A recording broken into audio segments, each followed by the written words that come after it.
बिहार का तो खास संबंध होता है, पूर्वांचलियों में खासा जोश है। ऐसे में रोहित के पास चलते, पटना से हमारे साथ जुड़े हुए हैं।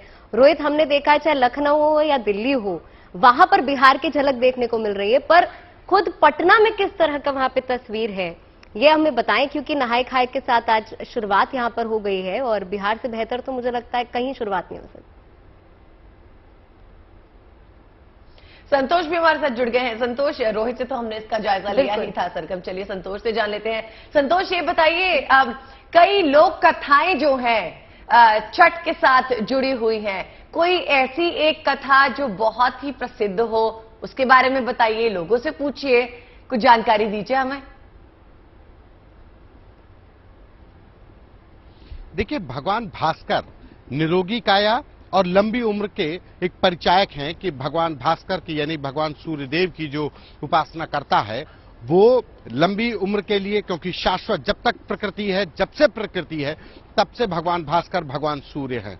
और यही वजह है कि सूर्य देव की उपासना का ये महापर्व जो छठ है, ये महाभारत कालीन माता कुंती ने, पांडव की जो मां थी माता कुंती ने किया था, महाभारत से पहले उनके द्वारा किया गया।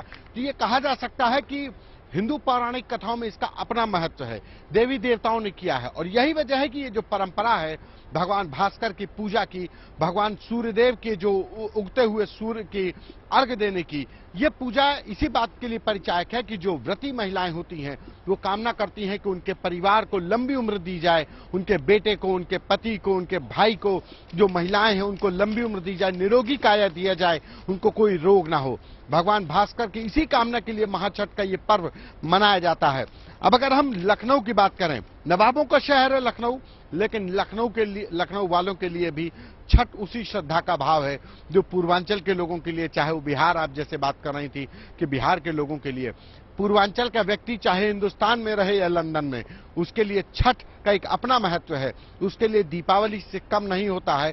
और यही वजह है कि अगर हम लखनऊ की बात करें तो लखनऊ में छठ पर्व की पूजा के लिए बिल्कुल संतोष, जैसे आपने कहा कि पूर्वांचली कहीं भी रहे, चाहे दिल्ली में रहे, चाहे लखनऊ में रहे, चाहे मुंबई में रहे, उसके लिए जो छठ होता है बहुत बड़ा त्योहार होता है, दीपावली से भी बड़ा पर्व है। तो ऐसे में पटना जाना यहाँ पर बहुत जरूरी है। पटना से हमारे साथ रोहित जुड़े हुए हैं। रोहित, आपसे यहाँ पर जानना चाहेंगे, नहाय खाए है, कल खरना है, फिर डूबते हुए सूर्य को अर्घ्य दिया जाएगा, फिर उगते हुए सूर्य को अर्घ्य दिया जाएगा, 36 घंटे तक निर्जल व्रत। उसके बावजूद भी हम लगातार देख रहे हैं लोगों में काफी जोश है, महिलाएं काफी खुश नजर आ रही है। वहां से कैसी तस्वीर आ रही है सामने?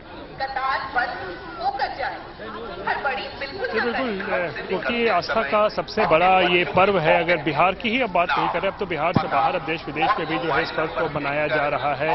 तो कहीं ना कहीं आप देख सकते हैं कि 4 दिनों तक चलने वाले इस महापर्व की शुरुआत जो है वो आज हो रही है और लोग जो है इस आस्था का जो एक महासंगम है ये, इसमें डुबकी लगाने के लिए पहुंचे हुए हैं। आप देखिए, पहले दिन है आज इस पूजा की, नहाय खाए के साथ शुरुआत हो रही है। और नहाय खाए के शुरुआत में जो एक प्रक्रिया होती है, जो एक विधि होती है कि लोग अपने आप को शुद्ध करते हैं, अपने आप को तैयार करते हैं इस महापर्व के लिए, और वही घाटों पर अभी देखा जा रहा है। आप देखिए, पटना के दीघा घाट से हम तस्वीरें दिखा रहे हैं किस तरीके से हजारों की संख्या में श्रद्धालु व्रती यहाँ पर पहुंची हैं। और यहाँ पर क्या पुरुष और क्या महिलाएं, क्योंकि बहुत सारी जगहों पर पुरुष भी जो है छठ पूजा करते हैं, महिलाएं तो करती ही हैं। तो आप देखिए यहाँ पर अपने आप को किस तरीके से शुद्ध किया जा रहा है, गंगा में डुबकी लगाकर शुद्ध हुआ जा रहा है। उसके बाद फिर लोग इसी गंगा का पानी को लेकर जो है वो अपने अपने घरों पर जाएंगे और आज कद्दू चावल का जो प्रसाद बनाया जाता है वो प्रसाद बनाया जाएगा। उसके बाद इस प्रसाद को ग्रहण करेंगे और इस पूजा की, इस महापर्व की शुरुआत होगी। और क्योंकि मैं बता रहा था कि शुद्धता, साफ सफाई सबसे ज्यादा जरूरी और महत्वपूर्ण होता है इस महापर्व में, और इसीलिए गंगा में डुबकी लगाने से ज्यादा आप कोई व्यक्ति कैसे शुद्ध हो सकता है। और इसीलिए आप देखिए कि घाटों पर किस तरीके से सुबह से ही जो है लोग पहुंच रहे हैं, घाट पे डुबकी लगा रहे हैं और गंगा का पानी लेकर अपने अपने घरों पर जा रहे हैं। और जैसा कि आज पहला दिन है नहाय खाए, कल दूसरा दिन होगा, खरना का प्रसाद लोग ग्रहण करेंगे और उसके बाद शुरू होगा 36 घंटों तक चलने वाला निर्जला व्रत। यानी 36 घंटे तक जो लोग हैं, जो व्रती हैं, वो ना तो खाएंगे ना ही पानी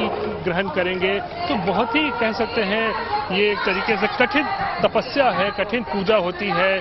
और उसकी जो है आज यहाँ पर शुरुआत हो गई है। और जैसा कि अभी बता रहे थे, दिवाली के बाद से ही शुरुआत हो जाती है और दिवाली के खत्म होते ही लोक आस्था के इस महापर्व की तैयारियां शुरू हो गई थी और प्रशासन ने भी अपने तरीके से पूरी तैयारी कर ली है। तमाम घाटों को सजाया गया है, बैरिकेटिंग की गई है कि लोग एक सीमा से आगे गंगा में ना जाए, क्योंकि गंगा में इस वक्त जलस्तर पिछले साल की तुलना में तकरीबन 1 मीटर ज्यादा पानी है और इसी वजह से लोगों को हिदायत दी जा रही है कि वो बैरिकेटिंग से आगे ना जाए।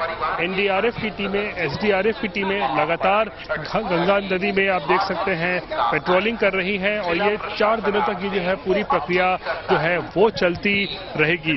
तो लोक आस्था का महापर्व छठ की आज एक तरीके से कहें तो विधिवत शुरुआत हो गई है नहाए खाए के साथ। और नहाए खाए यानी पूजा का पहला दिन लोग गंगा घाट तक पहुंच रहे हैं, शुद्धता अपने आप को शुद्ध कर रहे हैं, गंगा में आस्था की डुबकी लगा रहे हैं और इस पूजा की जो है आज से शुरुआत हो रही है।